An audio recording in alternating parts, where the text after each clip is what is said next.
৫ই আগস্ট গণঅভ্যুত্থান পরবর্তী সময়ে জাহাঙ্গীরনগর বিশ্ববিদ্যালয়ের ছাত্রদল এবং সাধারণ শিক্ষার্থীদের একটি প্রাণের দাবি ছিল জাহাঙ্গীরনগর বিশ্ববিদ্যালয় কেন্দ্রীয় ছাত্র সংসদ নির্বাচন বা জাকসু নির্বাচন। কিন্তু আমরা দেখেছি ইতিমধ্যে বিশ্ববিদ্যালয় প্রশাসন জাহাঙ্গীরনগর বিশ্ববিদ্যালয় ছাত্র সংসদ নির্বাচনের জন্য একটি তফসিল ঘোষণা করেছে এবং যারা ছাত্রলীগের যারা বিভিন্ন সময়ে বিশ্ববিদ্যালয় ক্যাম্পাসে এবং জুলাই আগস্ট গণঅভ্যুত্থানের সময় যারা সাধারণ শিক্ষার্থীদের উপর হামলা চালিয়েছিল তাদের বিচারের বিষয়টির জন্য একটি রোডম্যাপ ঘোষণা করেছিল।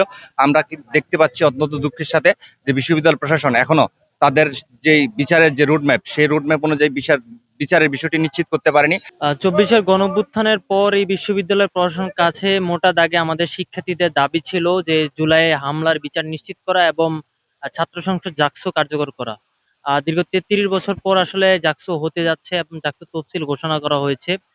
আগামী ৩১ জুলাই জাকসু হওয়ার কথা, কিন্তু ইতিমধ্যে আমরা দেখেছি যে নানান মহলে আমরা ষড়যন্ত্রের গন্ধ দেখতে পাচ্ছি। আমরা দেখতে পাচ্ছি যে বিভিন্ন কুচক্রী মহল জাকসু পেছানোর জন্য একাট্টা হয়ে রয়েছে। দীর্ঘ ৩৩ বছর পর জাকসু হতে যাচ্ছে। জাকসুর তফসিল ঘোষণা করা হয়েছে। আগামী ৩১শে জুলাই জাকসু হওয়ার নির্বাচনের তারিখ ঘোষণা করা হয়েছে। কিন্তু আমরা ইতিমধ্যে দেখতে পাচ্ছি জাকসু পেছানো নিয়ে নানা মহলে নানা রকম অপতৎপরতা চলছে এবং আমরা স্পষ্ট করে বলি জাকসু পেছানো নিয়ে কোনো ধরনের অপতৎপরতা আমরা সফল হতে দেব না।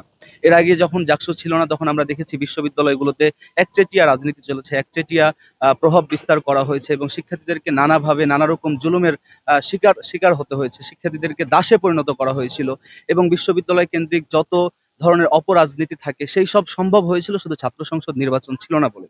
ঠিক এবং এই সব থেকে আমরা বের হয়ে একটা জুলাই আগস্ট অভ্যুত্থানের পরে যখন আমরা নতুন করে স্বপ্ন দেখা শুরু করলাম, তখন আমরা আবার বিশ্ববিদ্যালয় কেন্দ্রিক একটা নতুন রাজনীতির মেরুকরণ করার চেষ্টা করছি ছাত্র সংসদ কেন্দ্রিক। জাকসু যদি পেছানো হয়, আমাদের বা আমাদের সংগঠনের যেটা মনে হয় যে জাকসু যদি আসলেই পেছানো হয় সেটা কোনো ভ্যালিড ব্যাপার না। জাকসু দীর্ঘদিন হয় নাই। বিভিন্ন কারণে জাকসুকে পেছানো হইছে। এটাও প্রশাসন বা কোনো একটি অংশের রাজনৈতিক অংশের পায়তারাই হতে পারে, যেটা জাকসুকে না করার বা জাকসু যেন না হয় সেটারই কোনো একটা পায়তারা হতে পারে বলে আমি মনে করি। জাহাঙ্গীরনগর বিশ্ববিদ্যালয়ে ছাত্র সংসদ নির্বাচন জাকসু আমাদের দীর্ঘদিনের প্রাণের দাবি। আমরা জাকসু নির্বাচন নিয়ে জুলাই গণঅভ্যুত্থানের পর থেকেই আমরা বারবার আমরা দেখছি যে প্রশাসন আমাদের জাকসু নির্বাচনের যে দিন সেটাকে আসলে কালক্ষেপণ করছে এবং সর্বশেষ আমরা আবারও দেখছি যে জাকসু নির্বাচন নিয়ে একটা অস্থিতিশীল পরিস্থিতি বা একটা অনিশ্চয়তা দেখা দিয়েছে।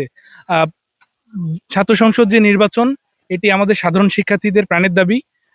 তো কোনোভাবেই যেন জাকসু নির্বাচন এটা বিলম্বিত না হয়। শিক্ষার্থীদের সাথে আমরা কথা বললাম, জানলাম শিক্ষার্থীদের একটাই চাওয়া সঠিক টাইমে জাকসু নির্বাচন।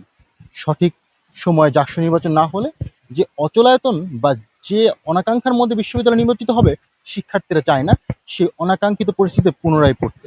শিক্ষার্থীদের দাবি সঠিক সময় জাকসু নির্বাচন নিশ্চিত করতে হবে এবং প্রশাসনকে তা অবশ্যই নিশ্চিত করতে হবে। জাহাঙ্গীরনগর বিশ্ববিদ্যালয় থেকে আকিব সুলতান, অনলাইন করেসপন্ডেন্ট।